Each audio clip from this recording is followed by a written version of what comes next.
마태복음 21장 23절로 46절의 말씀 공부하겠습니다. 예수께서 성전에 들어가 가르치실새 대제사장들과 백성의 장로들이 나와 이르되 네가 무슨 권위로 이런 일을 하느냐? 또 누가 이 권위를 주었느냐? 예수께서 대답하시되 나도 한 말을 너에게 물으리니 너희가 대답하면 나도 무슨 권위로 이런 일을 하는지 이르리라. 여호와는 세례가 어디로부터냐? 하늘로부터냐? 사람으로부터냐? 그들이 서로 은하여 이르되 만일 하늘로부터라 하면 어찌하여 그를 믿지 아니하였느냐 할 것이요 만일 사람으로부터라 하면 모든 사람이 요한을 로부터라 하면 어찌하여 그를 믿지 아니하느냐 할 것이요 만일 사람으로부터라 하면 모든 사람이 요한을 선자로 여기니 백성이 무섭다 하여 예수께 대답하여 이르되 우리가 알지 못하노라 하니 예수께서 이르시되 나도 무슨 권위로 이런 일을 하는지 너에게 이르지 아니하리라. 그러나 너희 생각에는 어떠하냐? 어떤 사람에게 두 아들이 있는데 맏아들에게 가서 이르되 예 오늘 포도원에 가서 일하라 하니 대답하여 이르되 아버지여 가겠나이다 하더니 가지 아니하고 둘째 아들에게 가서 또 그와 같이 말하니 대답하여 이르되 실소이다 하였다가 그에 뉘우치고 갔으니 그 둘 중에 누가 아버지의 뜻대로 하였느냐? 둘째 아들이나이다. 예수께서 이르시되 내가 진실로 너에게 이르나니 세리와 장로들이 너희보다 먼저 하나님의 나라에 들어가리라. 요한이 의에도로 너희에게 왔거늘 너희는 그를 믿지 아니하였으되 세리와 장로는 믿었으며 너희는 이것을 보고도 끝내 뉘우쳐 믿지 아니하였도다.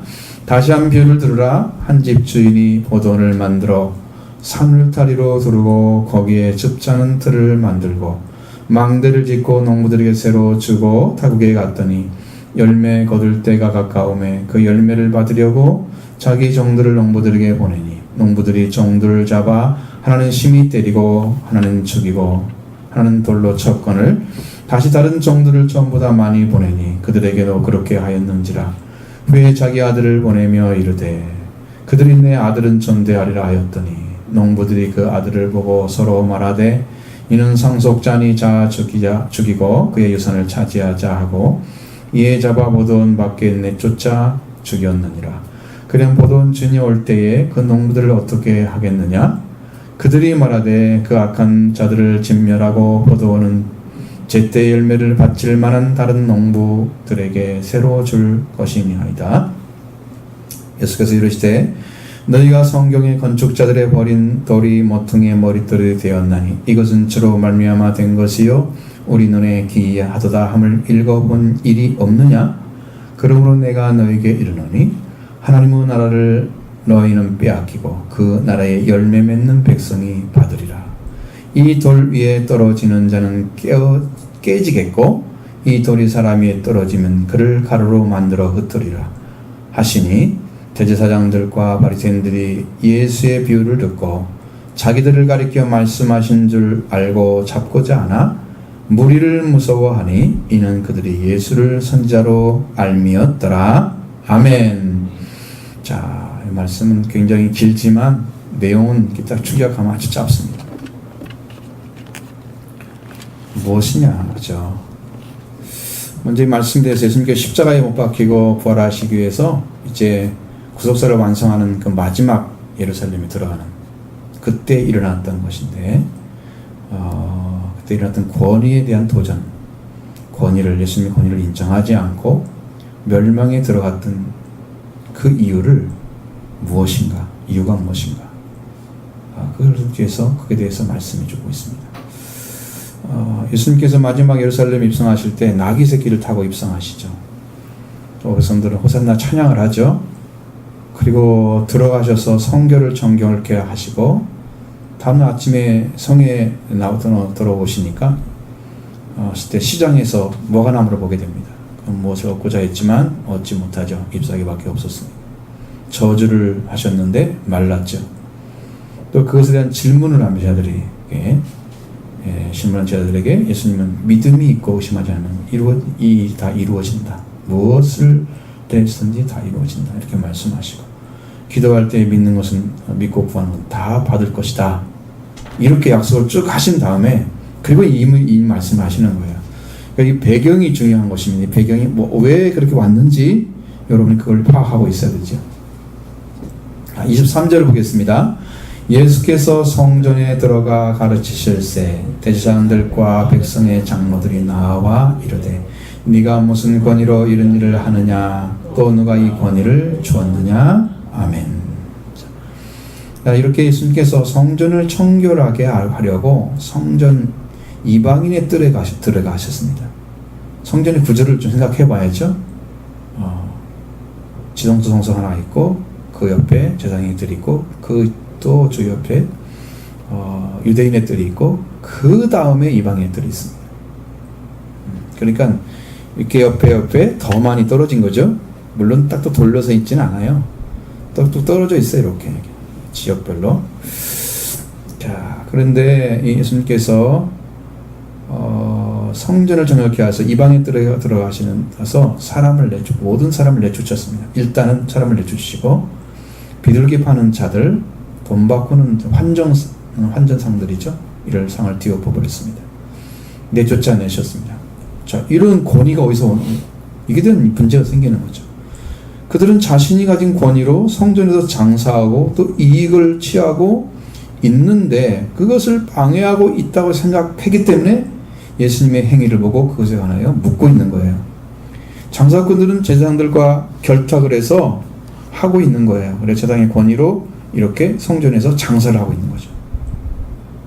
제사장의 권위예요. 근데 예수님은 자신이 허락해 준 적이 없는데 제사장인 자기들이 허락해 준 적이 없는데 이 장사지를 내쫓는 것은 반대로 자기보다 권위가 더 높은 거죠. 도전하겠죠? 바로 이 문제예요. 그래서 자기들의 권위에 도전하고 있다. 나사렛 촌놈이 와가지고 어디서 성전에서 그걸 내쫓자? 감히? 우리가 누군데? 이렇게 하면 서 있는 거예요. 이것을 행하신 예수님을 본 대제사장들과 백성의 장로들이 나와서 한 말이 그래요. 당신은 무슨 권위로 이런 일을 합니까? 일단 성결을 정결케 하는 일을 할 거. 그리고 누가 이 권위를 줬습니까? 권위는 자기들이 가지고 있잖아요. 우리들이 준 적이 없는데 왜 이걸 가지고 이 마음대로 하냐 이거죠. 이 권위에 대한 질문이에요. 그리고 권위라는 단어를 보니까 엑소시아라는 말을 사용하고 있습니다. 저는 선택의 자유나 권리나 통치력이나 권력자라는 의미를 가지고 있습니다. 자, 이 단어는 기본적으로 어떤 행동을 할 수 있는 능력을 상징하는 어빌러티라는 단어를 의미를 가지고 있습니다. 그러니까 어떤 능력, 어떤 행동을 할 수 있는. 그러니까 굉장히 강력한 힘을 가지고 이 일을 행동으로 옮길 수 있는 능력을 가진 자에게 이게 쓰는 단어란 말이에요. 엑소시아라는 단어가. 이 능력을 누가 주었느냐? 이 권능을 누가 주었느냐? 이 얘기를 하고 있는 거예요. 엑소시아. 엑소시아라는 단어 자체는 사법적인 권한을 말합니다. 그래서 하나님께 소속된 자로서 하나님이 하시는 일을 예수님이 계속하면 이게 엑소시아가 있는 사람 할 수 있는 거예요. 하나님이 권능을 받은 자만 할 수 있는 거예요. 이게 사법적인 권한이죠. 그래서 예수님은 하나님께 소속된, 하나님 나라에 소속된 분이고 하나님의 아들로 오셨고 왕으로 오셨습니다. 그러니까 예수님은 이 성전의 주이신 분이었습니다. 그래서 이 권한을 가지고 예수님이 오셨고, 그래서 엑수시아라는 단어를 써서 권능이라고 사용하잖아요. 하나님께로부터 받은 것입니다. 그럼 여러분도 권능을 가지게 되면 하나님께로 받아야만 사용할 수 있는 거예요. 그러니까 이게 관계성을 의미하는 거예요. 디나미스라는 것은 이적적인 능력을 사용할 때 하는 거고요. 이 엑소시아는 하나님과 우리 관계를 얘기하는 거예요. 하나님께 소속된 자인 것을 얘기하는 거예요. 소속이 뭐냐? 예수님이 드러낸 것처럼 자기가 왕이고 아들이고 다 나오잖아요. 그리스도이시고 예수님이 다 가지고 있어요. 그 신분들을 엑소시아에 의해서 통해서 온 거죠. 자, 이 성전을 정결케 하다든지 가르치는 일, 아니면 죄를 사해 주시는 이것까지도 예수님한테는 이미 권능이 부여되어 있었습니다. 누가 그걸 못하게 해요? 감히? 이 권능을 하나님께로 본을 받으셨다고 하시면서 인자라는 단어를 사용해서 예수님이 말씀하시죠. 하늘에서 내려온 자 곧 인자 외에는 하늘에 올라간 자가 없느니라. 인자의 메시아로 오신 예수님의 권능은 하나님의 권능이었다. 하나님께로 온 자였다는 거죠. 하나님부터. 예수님은 성전을 정결하게 하거나 가르치거나 혹은 때로는 맹인들과 전자를 고쳐주는 것도 당연히 할 수 있는 권능을 가지고 있었습니다. 이게 무서운 거예요. 이 보이지 않는 권능을 가지고 있는 그들을 자기들은 보이는 권능을 가지고 도전하는 거잖아요. 자, 그런 예수님한테 대제사장들과 백성의 장로들이 와서 네가 무슨 권위로 무슨 권능으로 이런 일을 해? 누가 이 권능을 줬어? 이렇게 묻고 있습니다. 그들은 당시 성전을 관리하며 장사꾼들을 결탁해서 성전 이방인의 뜰에서 장사하게 하고 환전하게 하고 비둘기를 판매하고 이익을 얻는 것을 자신들의 권한이었습니다. 그 장사치의 돈을 얼마를 받는 거죠. 그러니까 그렇게 하는 거예요. 그 권한을 무시하고 행동하고 있는 예수님께 무슨 권능으로 이렇게 하고 있는지 해서 질문을 하고 있는 거예요. 여기서 이들이 받아야 할 것은 예수님 권능 앞에 서 있는 것이죠. 그분이 하나님의 아들인 것을 믿는 믿음. 그들은 그렇게 알았더라면 생명을 얻는 길을 찾을 수 있는 절호의 기회가 됐습니다. 그러나 그들은 그 권능을 받아들이지 않고 그 권능에 대해서 질문을 하고 있습니다. 이것이 문제인 거예요. 예수님께 그들의 도발적인 질문에 대해서 또 다른 질문을 하십니다. 24절 25절 보겠습니다. 예수께 대답하시되 나도 한 말을 너에게 물으리니 너희가 대답하면 나도 무슨 권위로 이런 일을 하는지 이르리라. 요한의 세례가 어디로부터냐 왔느냐 하늘로부터냐 사람으로부터냐. 아멘. 예수님의 질문에 대답하기 전에 나도 한 말을 물겠다고 했어요. 자, 너희가 대답하면 나도 대답해 줄 거다. 요한의 세례가 어디로부터 왔느냐 하늘로부터 사람. 이게 문제죠. 예수님이 물으신 이 권위도 엑수시아에 대한 질문입니다. 권능. 자, 세례 요한은 요한의 세례가 하늘로부터냐 아니면 사람으로부터냐.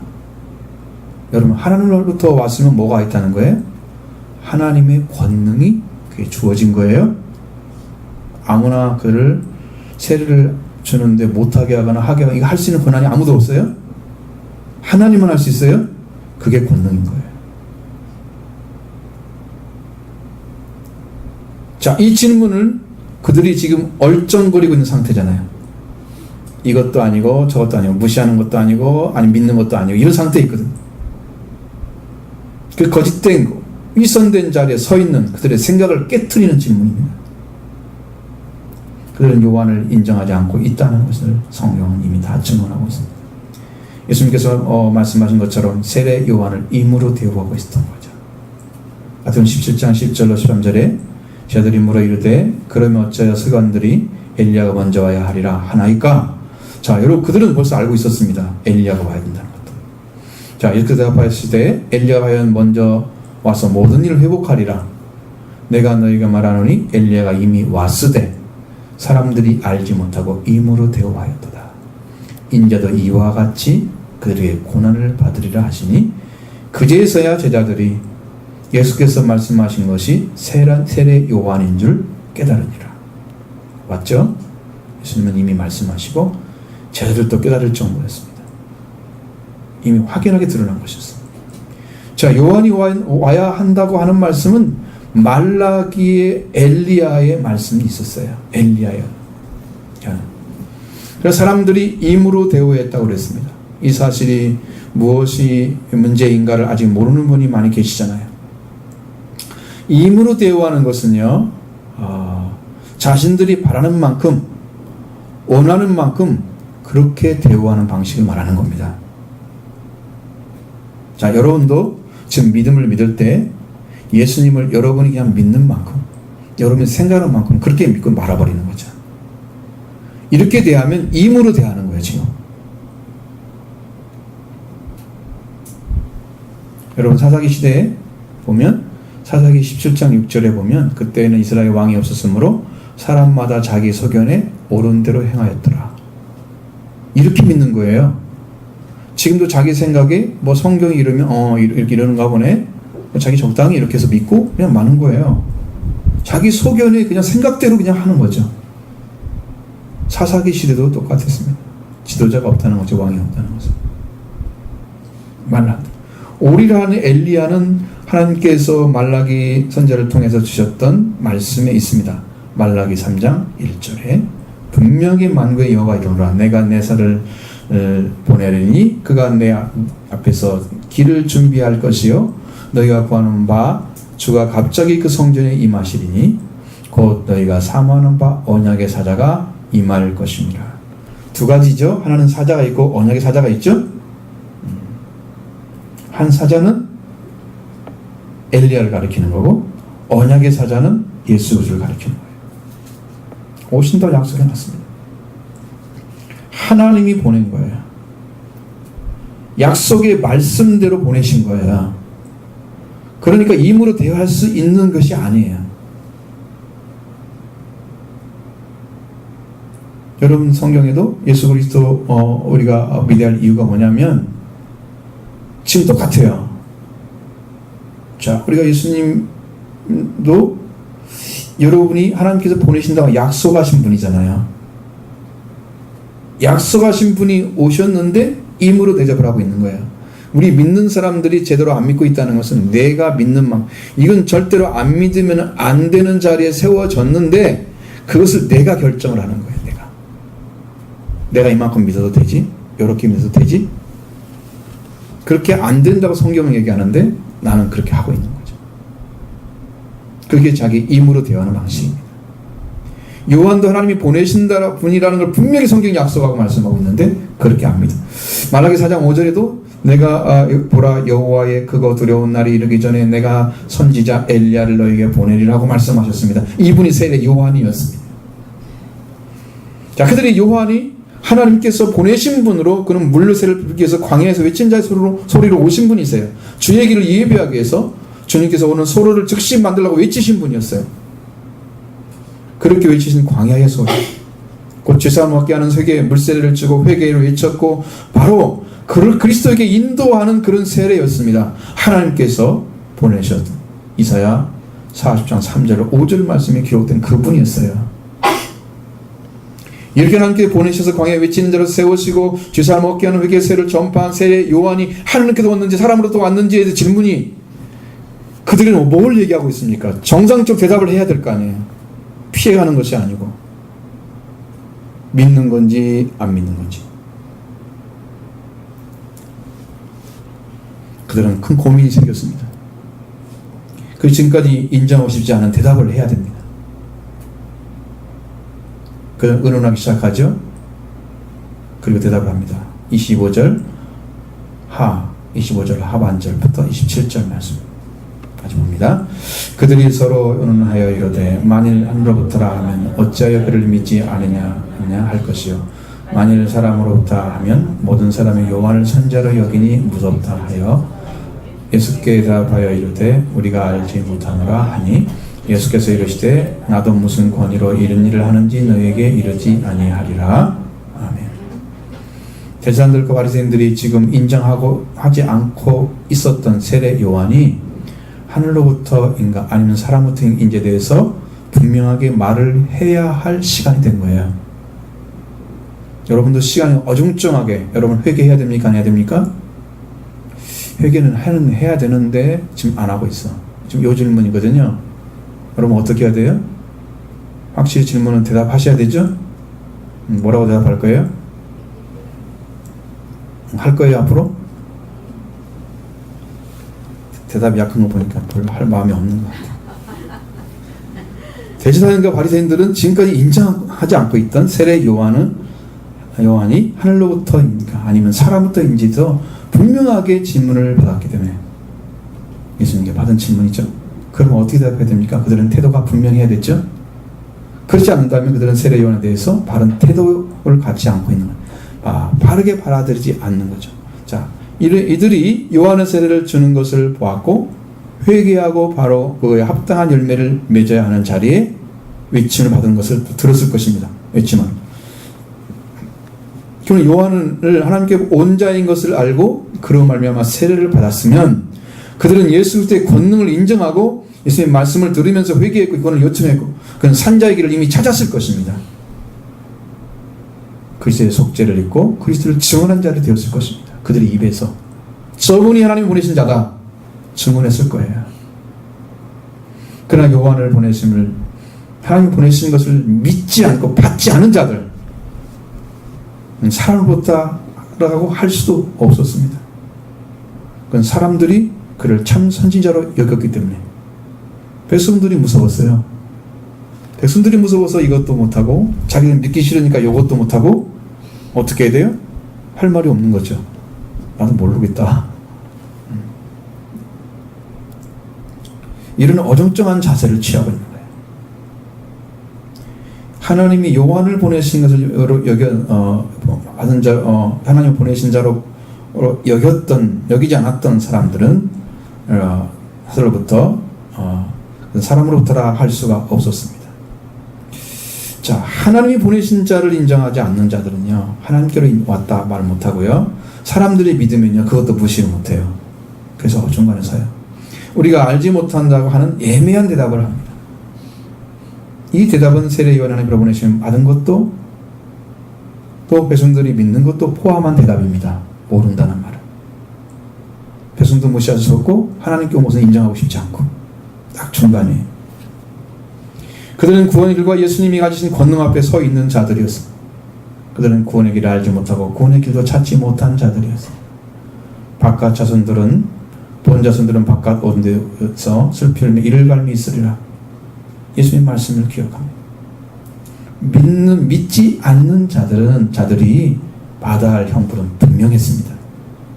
예수님도 나도 무슨 권능으로 이러려 하는지 너에게 이르지 아니할 것이다. 이게 끝입니다. 예수님이 이어서 질문을 던지십니다. 자, 28절부터 31절 상반절까지 봅니다. 그러나 너희 생각에는 어떠하냐? 어떤 사람의 두 아들이 있는데 맏아들에게 가서 이르되 예, 오늘 포도원에 가서 일하라 하니 대답하여 이르되 아버지여 가겠나이다 하더니 가지 아니하며 둘째 아들에게 가서 또 그와 같이 말하니 대답하여 이르되 실소이다 하였다가 그에 뉘우치고 갔으니 그들 중에 누가 아버지의 뜻대로 하였느냐? 이르시되 둘째 아들이나이다. 아멘. 두 아들의 비유죠. 이것은 아주 짧은 비유입니다. 그들의 생각을 물으신 거예요. 당연히 그들이 무엇을 잘못하고 있는지 잘 모르고 있는지 깨닫게 하려고 주신 말씀이에요.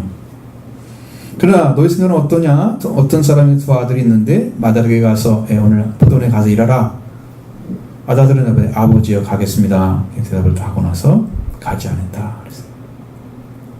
둘째 아들에게 가서 또 똑같이 말했습니다. 그는 싫습니다. 라고 했다가 그는 뉘우치고 갔다. 자, 그 둘 중에 누가 아버지의 뜻대로 하였느냐. 너무 당연한 질문을 하고 너무 당연한 대답을 해야 돼. 그들 중에 누가 아버지가 있냐고 물어보면 대답을 똑같이 하겠죠? 아마 이구동성으로 둘째 아들입니다. 라고 대답했을 겁니다.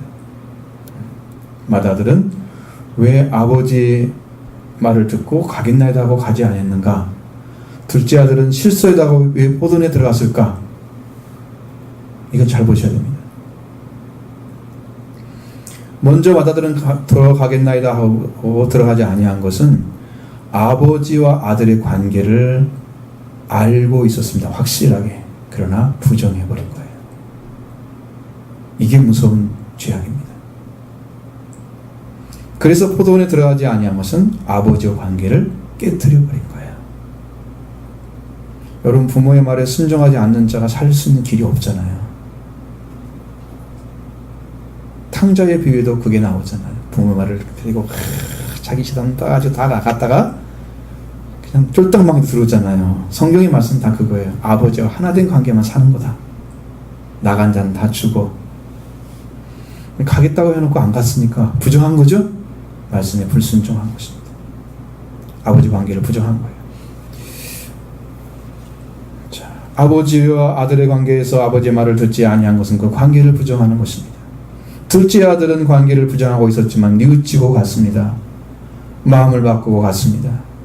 그는 아버지와 아들의 관계를 부정하고 있었으나 마음을 바꾸고 포도원에 들어간 것이지요. 자, 아버지의 말씀을 따라 아버지의 관계를 다시 인정한 것입니다. 누가 이렇게 했을까? 어떤 사람들이 그런 사람들일까? 그걸 성경에 기록해 놨습니다. 31절 하반절부터 32절에 보겠습니다. 예수께서 그들에게 이르시되 내가 진실로 너에게 이르나니 새들과 창녀들이 너희보다 먼저 하나님의 나라에 들어가리라. 요한이 의의 도로 너희에게 왔거늘 너희는 그를 믿지 아니하였을 때 세리와 창녀는 믿었으며 너는 이것을 보고도 끝내 뉘우쳐 믿지 아니하였도다. 아멘. 자, 예수님은 이 두 아들의 비유를 통해서 이 말씀을 하시려고 한 것입니다. 내가 진실로 너에게 말하노니 세리들과 창녀들이 너희보다 먼저 하나님의 나라에 들어가리라. 요한이 의의 도로 너희에게 왔거늘 너희는 그를 믿지 아니하였을 때 세리와 창녀는 믿었다. 이것을 보고도 너희는 이것을 보고도 끝내 뉘우쳐 믿지 않았다. 마음을 돌이키지 않았다는 겁니다. 여기에서 둘째 아들과 맏아들과 둘째 아들이 누구인지 찾아보시죠. 여기에 들어있습니다. 이 사람들 사이에. 여러분 여기 성경에서 여기 의의 도라는 말이 굉장히 우리가 의미심장에 받아들였는데 이 도라는 말이 여러분 로고스란 말이 아니에요. 말씀이라는 뜻이 아닙니다. 피토라는 단어를 사용하고 있습니다. 호도스라는 단어를 사용합니다. 길, 대도 아니면 생활 방식, way of life, 생활 방식이 들어가 있어요. 세례 요한이 주로 외쳤던 곳에 사람들이 왔잖아요. 무리들이 와가지고 그럼 우리가 어떻게 해야 됩니까? 그러니까 뭐라 그래요? 음식 있는 자나 없는 자에 나눠주고 옷 있는 자 나눠주고 생활 방식 가르쳤죠. 그가 복음을 전했는데 이웃과의 관계에서 회복되면 서로 어떻게 사랑해야 되는지 이 문제를 가르친 거예요. 하나님 관계를 말씀하신 게 아니었어요. 그러니까 생활 방식이 거의 맞은 거예요.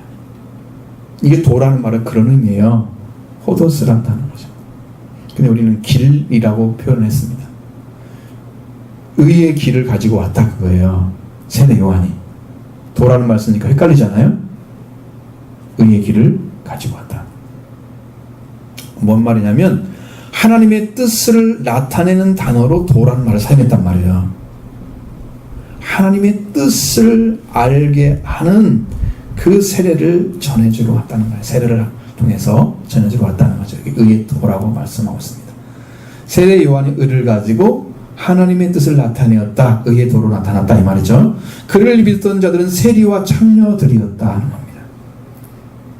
그들은 대자들과 바리새인들보다 먼저 천국에 들어갈 것이다.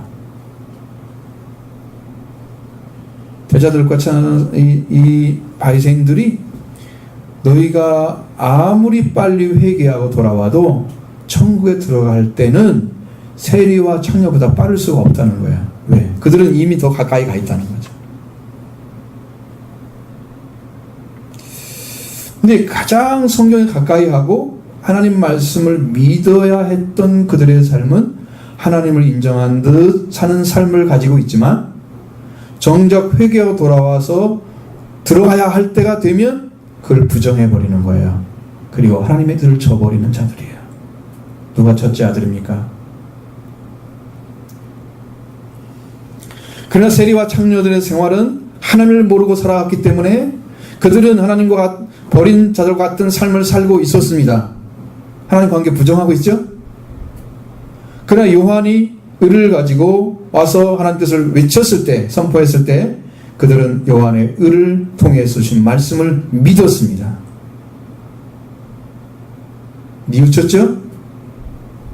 누가 천국에 먼저 들어가겠어요? 그 다음에 그리스도를 만나면 죄사함을 받고 권능을 통해서 하나님의 아들, 자녀가 되는 권세를 받게 되죠. 하나님 나라에 들어가는 길은 요한의 의를 받아들이는 사람부터 시작하는 거예요. 이게 진리의 말씀인 것입니다. 여러분들이 회개할 이유가 뭐가 있어요? 바로 여기 있는 거예요. 이 사실을 믿으시기 바랍니다. 귀를 찾으셔야 됩니다. 듣고 마치면 안 됩니다. 자, 그리고 또다시 비유를 들려주시는 거예요. 그래서 이 말씀이 필요한 거죠. 33절로 36절의 말씀 보겠습니다. 다시 한 비유를 들으라. 한 집 주인이 포도를 만들어 한 물자리로 두르고 거기 즙자는 틀을 만들고 망대를 짓고 농부들에게 새로 주고 다국에 갔더니 열매 거둘 때가 가까우매 그 열매를 받으려고 자기 정들을 농부들에게 보내니 농부들이 정들을 잡아 하나는 심히 때리고 하나는 죽이고 하나는 돌로 쳤거늘 다시 다른 정들을 처음보다 많이 보내니 그들에게도 그렇게 하였는지라. 아멘. 예수님의 이 비유는 포도원 농부의 비유입니다. 한 집 주인이 포도원을 만들었으면 산울타리 만들죠. 왜냐하면 포도원을 이렇게 둘러야 되기 때문에. 그래야 되잖아요. 마거지 하잖아요. 그러면 짐승들이 못 들어오죠. 사람도 못 들어오죠. 이거 필요합니다. 즙자는 기계 만들어놔야죠. 포도 동서가 되었을 때 포도 그냥 통째에 가만 놔두면 다 썩잖아요. 이것을 잘 관리하는 방법은 당시에는 뭐 전용 뭐 그런 거 저 기온을 만들 수 있는 거 없잖아요. 그 잘 고정하려면 무조건 포도에 틀을 넣고 포도주를 만들어야 돼. 즙을 만들어야 돼. 자, 즙자는 기계 필요하죠. 그 다음에 망대가 필요하죠. 멀리서 보면서 어떤 사람이 이 포도원을 해칠 수 있는 사람이 있는지 그걸 보는 거예요. 그걸 다 제대로 만들어 놨습니다. 그리고 농부들에게 그걸 주고 타국에 갔습니다. 멀리 가버린 거예요.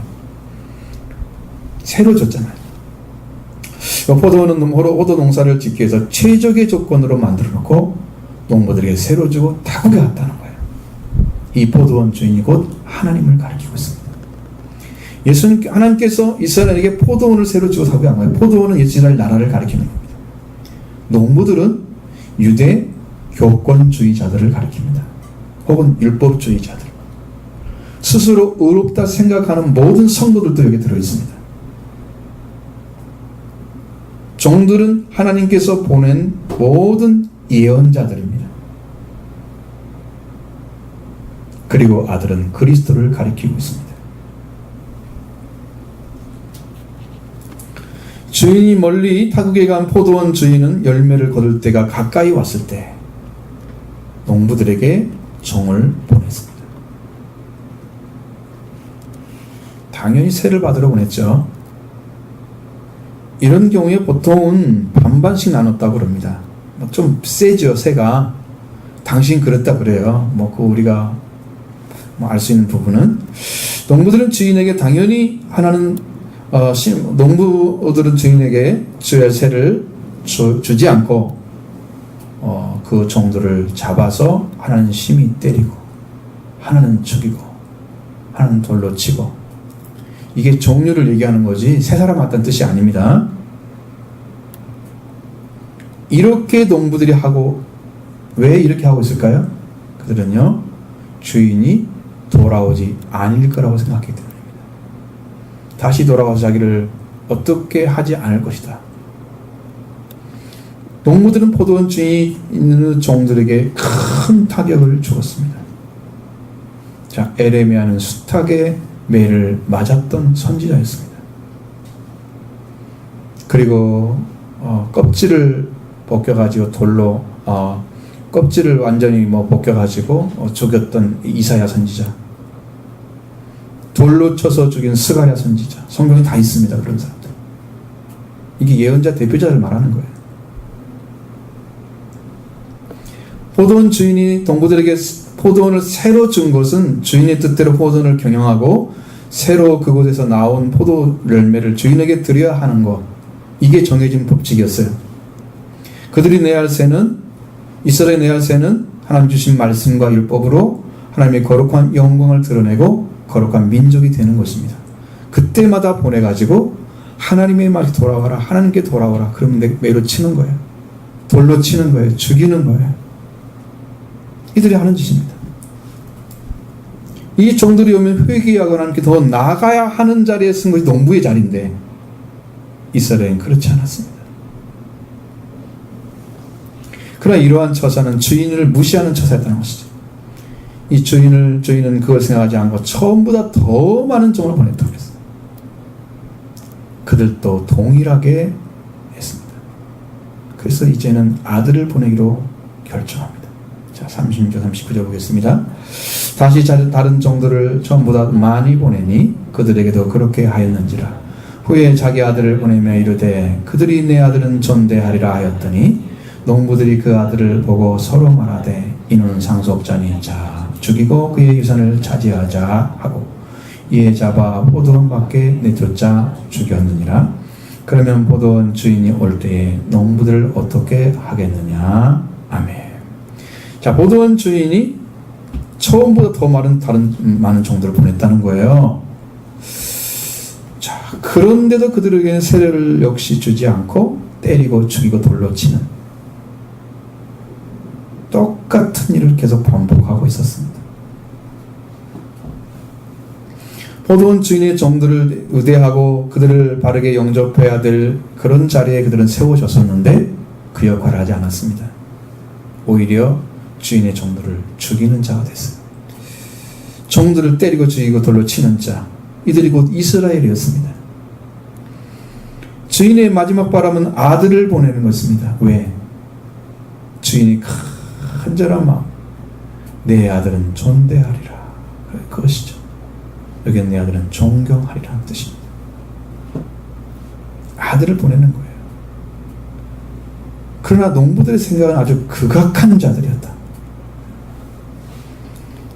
이 농부들은 아들이니까 존경해야 되겠구나 이런 생각을 가진 게 아니고 오히려 그들은 상속자니 자 죽이고 그의 유산을 우리가 차지하자. 그의 아들들은 잡아 포도원 밖에 내쫓아 죽였다 그랬습니다. 주인의 것을 차지하는 것은 주인이 죽었을 때 후손들이 싸울 수 있는 거예요. 그러나 주인이 죽지 않는 한 포도원은 영원히 주인이 소유이기 때문에 자기들의 것이 될 수가 없었던 거예요. 그러나 이스라엘은 그렇게 될 것처럼 생각을 했던 것입니다. 자, 하나님 말씀을 안 듣고 자기들이 이게 뭐가 됐었냐면 이제 이스라엘 말을 안 듣고 그러잖아요. 나중에 400년 동안 예언자를 안 오잖아요. 예언자 말라기가 주전 430년부터 410년까지 이 말씀. 그때 예수님 오실 때까지 거의 400년 넘는 시간에 선지자가 안 왔어요. 예언자가 하나도 안 보낸 거예요. 그러니까 그걸 가지고 본인들이 예언을 안 해주니까 율법을 가지고 이제 만들기 시작해요. 그게 바로 장로들의 유전입니다. 그걸 가지고 이렇게 자기들이 원하는 방식대로 다 만들어서 거기다가 자기들 생각도 집어넣어서 이걸 지켜야 된다 이렇게 만들어 버린 거죠. 성전 그 예배 안식일 지키는 거 아니면 정결법 같은 것들 막 엄청 강화시켜 놨잖아요. 그게 만들었던 거.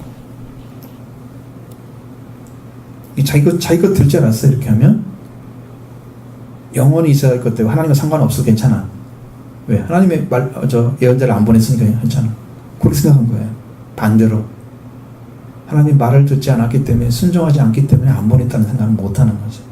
그때가 회개할 텐데 안 하는 거예요. 지금 하는 거예요. 그리고 포도원 주인이 올 때에 그 농부를 어떻게 하겠느냐? 예수님은 그들에게 질문을 한 것입니다. 그들이 대답을 하는 거예요. 41절 말씀에 보면 그들이 말하되 그 악한 자들을 진멸하고 포도원은 제때에 열매를 바칠 만한 다른 농부들에게 새로 줄 것입니다. 이렇게 얘기하잖아요. 악한 자들을 진멸하라고 하고 했습니다. 포도원은 제때에 열매를 바칠 만한 다른 농부들에게 새로 주어야 합니다. 이 악한 자들이라고 애써 농부들의 잘못을 조금이라도 덜려고 하는 말이죠.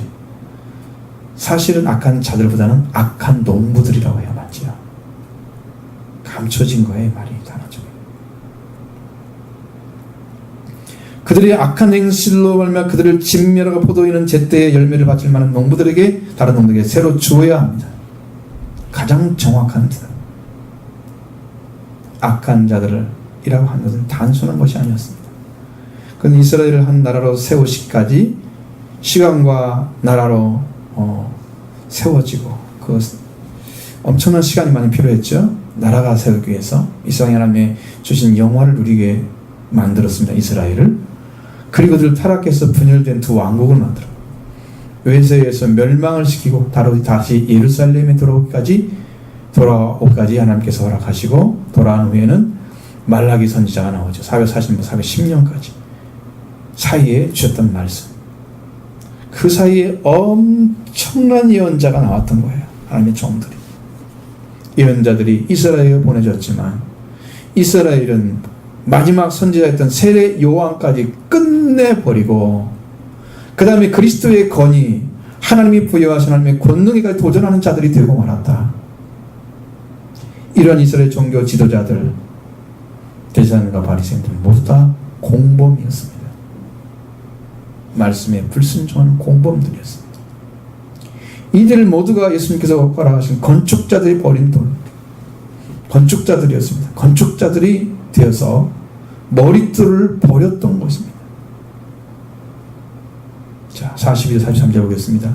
예수께서 이르시되 너희가 성경의 건축자들의 버린 돌이 모퉁이의 머릿돌이 되었나니 이것은 주로 말미암아 된 것이요 우리 눈에 기이하도다 함을 읽어본 일이 없느냐. 그러고 내가 너희에게 이르노니 하나님의 나라를 너희는 빼앗기고 그 나라의 열매 맺는 백성이 받으리라. 아멘. 건축자들로 세워진 백성들, 그 중에 머릿돌을 하나님께 주셨습니다. 이 머릿돌에 성경에 기록하고 있는 것이 시편 148편 22절 3절의 말씀입니다. 건축자가 버린 돌이 집 모퉁이 돌이 되었나니 이는 여호와께서 행하신 것이요 우리 눈에 기이한 바로다. 이 건축자의 내용은 누구냐면 다윗을 가리키고 있습니다. 사울이 다윗이 사울에게 쫓기죠. 그러다 생명입을 받고 도망자의 삶을 계속 살다가 하나님께서 끝내는 그를 길보아 산에서 죽게 하죠. 요나단과 함께. 그리고 다시 돌아오게 하셔서 이스라엘을 견고케 하셨다는 내용이 그 배경이에요. 이 말씀의 배경이에요. 이 건축자들은 나라를 세우는 자들이에요. 버리는 거예요. 다윗이 마치 버린 것처럼 이스라엘을 세우기 위해서 고난을 받았던 다윗, 이제는 하나님의 나라를 세우시기 위해서 고난을 당하시는 예수 그리스도, 하나님께 예수 그리스도를 보내셨고 예수님은 예수님이 하나님의 나라의 기초석인 것을 알아야 되는데 이 도를 모르는 거예요. 천국의 기초를 세우려면 그 기초석을 머릿돌로 세워야 됩니다. 그러려면 그들은 예수님을 버리지 않아야 되는 거죠. 그러나 건축자들은 머릿돌을 버렸다고 그랬어요. 이건 여호와 하나님, 이 돌을 모퉁이 돌이 되게 하셨다. 모퉁이 머릿돌 되게 하셨다. 모퉁이의 머릿돌은요, 지붕이나 건물 바깥 계단 혹은 성벽 건축을 하는데, 성벽을 건축하는 데 있어서 가장 중심이 되는 그런 돌로 되어 있습니다. 건물의 상부 구조가 그 돌을 의지하고 이렇게 세워지기 시작합니다. 그 모양을 결정짓는 거예요. 그 머릿돌이 그렇게 중요해요. 그래서 다른 돌들이 세워지더라도 이 머릿돌을 중심으로 해서 머릿돌과 깊은 아주 긴밀한 연관성을 가지고 지어지는 거예요. 그렇다면 모퉁이의 머릿돌이신 이 그리스도를 중심으로 세워지고 연결되고 결합하여 그 은혜가 공급되고 자라고 온전하게 세워져서 하나님 나라를 이루어가는 일이 시작돼야죠. 예수님 통해 시작하죠. 그렇게 됩니다. 이 모퉁이 돌이 중심이 되게 하셨는데 이것은 하나님께서 행하신 거다. 사람의 눈에는 기이한 것이다. 왜? 상식적으로 이해가 안 되는 거란 말이죠. 그 전능하신 하나님이 왜 못 세워? 그냥 한 번 딱 세우면 되지. 아까 보잖아요, 여러분도. 다윗이 왜 고난을 받아 사울을 그냥 걷어가면 되시지. 똑같은 생각을 하고 있습니다. 하나님은요, 그러면 전쟁을 일으키는 전쟁범들을 싹 죽여버리지, 이 땅에 평화가 오기 위해서. 왜 살려두고 있습니까? 어떤 사람들은 김정은 빨리 죽으라고 기도하는 사람이 있다는데. 전에, 지금은 아니고. 왜? 전쟁 일으키니까. 하나님 왜 안 데려가요? 사울은 왜 안 데려가 다윗을 괴롭혀요? 예수님 괴롭혀서 예수님이 그 고난의 그 길을 걷다가 마지막에 십자가에 못 박히는까지 그렇게 몰려가는데 왜 가만 놔둬요, 하나님이? 상식적이지 않잖아요. 능력이 있다면 다 할 것 같잖아요, 그냥. 그렇게 하면 독재자입니다. 하나님은 인격자가 아니죠. 독재자. 항상 옳은 것은 중심이 되어야 있어야 하는데 그 중심이 되기 위해서는 항상 고통과 고난을 통해서 온전하게 세워진단 말이에요. 왜 이렇게 될까? 그리스도도 죽음을 통해서 부활하신 다음에 그리스도와 하나님 나라의 기초석이 되신 거예요. 왜 이렇게 되셨을까? 그냥 예수님 하나님의 아들이니까 세워버리면 되는데 왜 이렇게 하실까? 이 안에 하나님의 놀라운 비밀이 들어있다는 거예요. 이렇게 하시는 거죠. 그리스도가 죽음을 통해서 부활되시고 그렇게 되심으로써 그리스도는 하나님 나라의 기초석이 되셨습니다. 근데 이것은 사람들이 보기에는 저렇게 안 해도 되는데 왜 저렇게 했지? 이상한 거예요. 아주 이해가 안 되는 거죠. 성경에 그렇게 기록되어 있단 말이에요. 그 말씀대로 그냥. 자, 하나님은 자기가 휘어질지라도 사람들의 악을 그대로 쳐서 멸망시키지 않고 그들을 살릴 수 있는 길을 찾기 위해서 거꾸로 하시는 거예요. 이를. 하나님의 아들을 고난에 들어가게 하시고 고통을 받게 하시고 그런 속에서 죽음을 맛보게 하시고 그 아들을 부활로 살리셔서 인류를 살려서 그분이 하나님의 아들임을 증언해요. 만약에 그렇지 않고 예수님을 고통을 주고 고난을 주는 자들을 만약에 쳤다고 하면 예수님 십자가에 달릴 일도 없고요. 인류가 구원받을 길도 없습니다. 하나님이 이렇게 휘어진 것처럼 보이는 거예요. 악을 다 인정하는 것처럼 예수님은 그 고난을 받으시면서도 죽음으로 들어가시고 또 고통을 당하시면서 거기에 대해서 원망하지 않으시고 자기를 죽이는 자를 위해서 모르니까 우리가 기도해주고 저는 알지 못합니다. 이렇게 하면서 하나님의 의가 비틀어지는 것 같고 흐트러지는 것 같고 잘못되는 것 같은데 그걸 사용해서 하나님께서는 구원의 길을 여신단 말이에요. 이 하나님 비전이 감춰진 거예요. 이게. 하나님의 사랑이고 은혜인 거예요. 사람들을 살리기 위해서 그렇게 하신 거예요.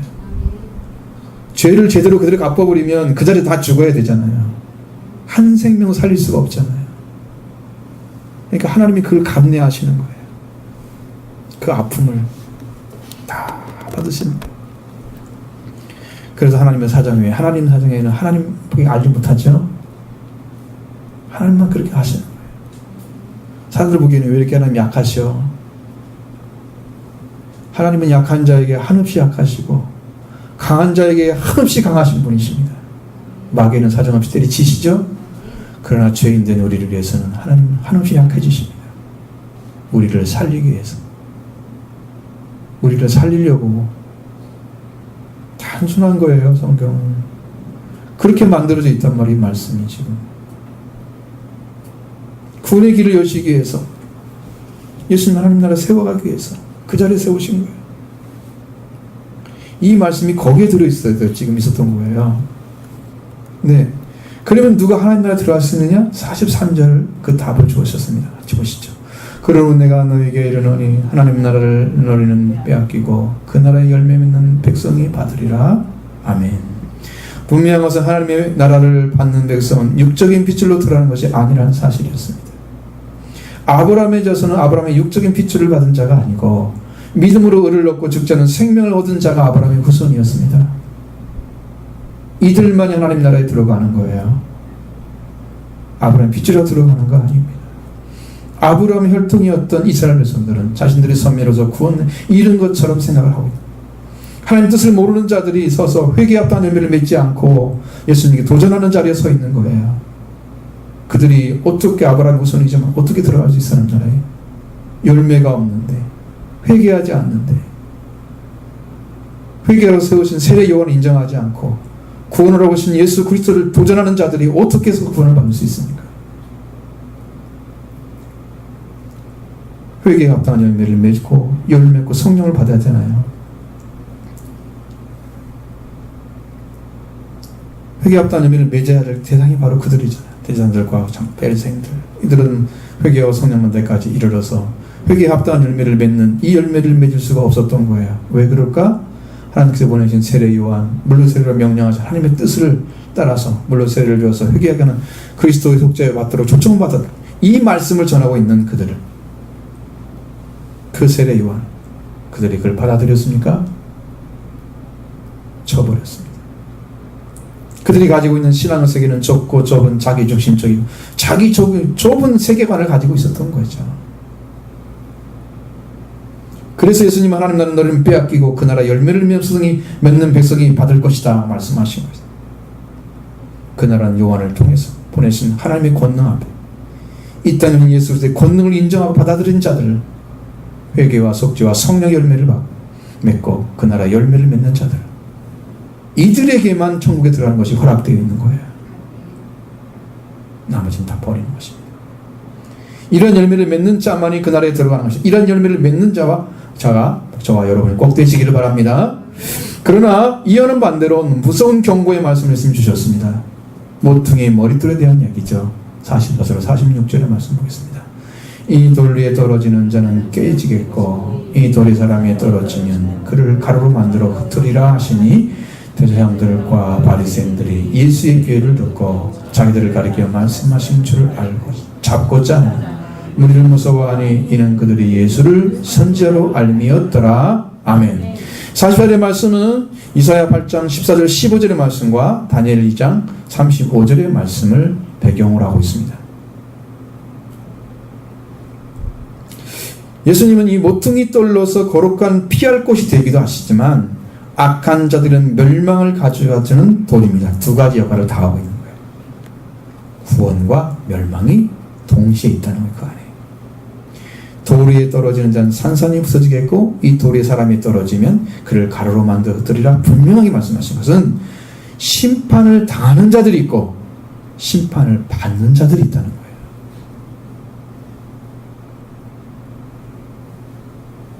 이 돌 위에 떨어지는 사람이 어떤 사람이냐? 이들은 믿음으로 그리스도를 영접하지 아니한 자들입니다. 이 사람들은 모두 다 돌 위에 떨어지는 자들입니다. 그리스도가 그에게 거치는 돌이 되었습니다. 반석이 되었습니다. 그 위에 떨어졌습니다. 떨어지단 말을 보니까 피토라는 단어를 쓰는데 떨어지다, 넘어지다, 잃다, 멸망하다 다 들어가요. 떨어지단 말을 그냥 높은 곳에서 수직적으로 위에서 떨어지는 거예요. 이 돌이 얼마나 강한지 그 떨어지게 되면 기초로 세워지죠.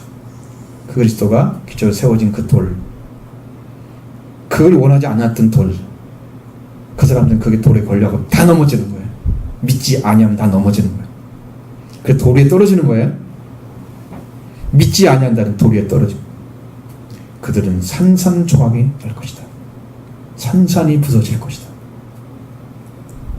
그의 육체도 영혼도 산산이 부서질 것입니다. 그는 영원한 멸망을 받을 것입니다. 그걸 아셔야 됩니다. 그 권위 앞에 도전하고 있는 사람들, 자기들이 무슨 짓 하고 있는지 모르죠. 멸망의 그날이 오면 그들은 아무리 후회하고 슬피 울며 이를 갈미 있어도 구원받지 못하는 자리에 살게 될 것입니다. 바로 보셔야 됩니다. 이 사람들은 예수님의 권능 앞에 서 있지만 그 권능을 인정하지 않았습니다. 창조자 하나님이 보내신 바 하나님의 아들로서 그리스도로 왕으로 오신 그들을 받아들이지 않았습니다. 믿지 않는 자들이에요. 예수님이 권능을 향해서 도전하는 자들이에요. 산산이 부서지는 것밖에 남지 않았습니다. 그러나 이 돌 위에 사람이 떨어지면 가루로 만들어 흩을 것이다. 이건 최후의 종말의 시기를 가리킵니다. 그날의 악한 자들은 키질을 당할 것입니다. 여러분 키질 하는 거 보셨죠? 키로 당하는 거. 이건 옛날 사람만 봐. 지금 그런 거 없어. 키질 하는 거 한 번도 못 봤어. 지금 시내에 여기 와가지고 키질하는 거 봤어요? 없잖아요. 저희들도 80년 90년대 넘어가면서 키질이 거의 사라진 것 같아요. 그냥 탈곡기로 탈곡 해가지고 싹 빼버리니까 키질할 것이 없어졌어요. 그리고 키를 팔질 않아. 그럼 키질을 하는 거예요. 예수님도 키질한다고 나와 있잖아요. 그러면 이게 키에다 넣고 쭉 해가지고 씨앗은 이 쭉정이들은 날아가고 거기에 씨앗은 그대로 남아있어요. 계속 가면 쭉정이와 알곡이 완전히 갈라져 버리는 거죠. 키질을 당하죠? 악한 자들은 마지막 날에 키질을 당할 것입니다. 그 결과로 불구덩이에 들어갈 것입니다. 더 이상의 자비는 없습니다. 이게 돌이 그 사람에 떨어진다는 의미입니다. 두렵잖아요. 이것을 모르고 예수님의 권위를 모르고 그 권세를 모르고 그 권능이 어떤 것인지 모르고 그 앞에 서 있으면서도 아무런 반응도 안 나타내는 그들은 결국은 이렇게 멸망을 당한다는 거예요. 믿지 않는 자들은 다 지금 넘어집니다. 거기 앞에. 그래. 얼마나 무서운 역사인지 보셔야 됩니다. 이들은 이 말을 들은 대사들과 바리새인들은 예수님의 비유를 듣고 난 반응이 무엇입니까? 이 비유들이 자기를 가리키는 줄 알고 잡고자 하나 무리를 무서워 잡지 못하고 있었다. 이렇게 말하고 있습니다. 백성들은 예수님을 선자로 가지고 있었기 때문에 확실하게 예수님을 선자로 붙잡고 있었다는 거예요. 백성들은. 그래서 체포하기 위해서 그를 찾았지만 그 일은 할 수가 없었다는 거예요.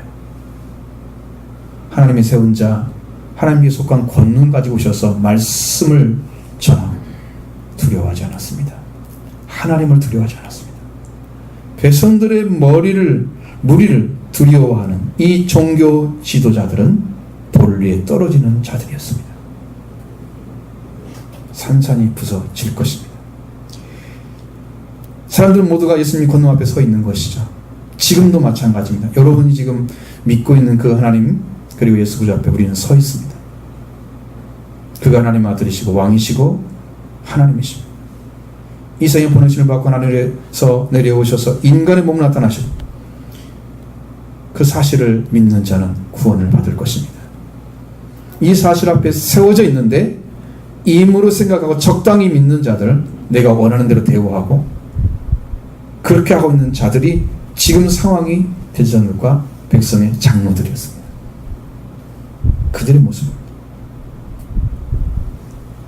임으로 대하는 자들. 하나님은 세웠는데 네가 임으로 대하. 그건 네 마음이지. 하나님은 그렇게 하지 않는단 말이죠. 말씀이 들려와도 두려워하지 않고. 사실은 그렇습니다. 말씀이 딱 들려왔을 때 여러분 심령 안에 빛이 착 들어가면 구원을 받고 빛을 믿지 않으면 구원을 받지 못합니다. 그렇게 되어 있습니다. 성경이. 하나님은 우리와 같지 않아요. 정확하시다는 말씀은 하나님 사랑이 없다는 뜻이 아니고 구원하는 방식에는 정확하다는 걸 말씀드리는 거예요. 그걸 지금 말씀을 들었는데 그 자리에서 안 믿고 미적미적하면 임으로 대하는 거예요. 지금 우리가 그럴 자격이 있습니까? 하나님의 구원에 대해서. 근데 그렇게 하고 있는 거예요.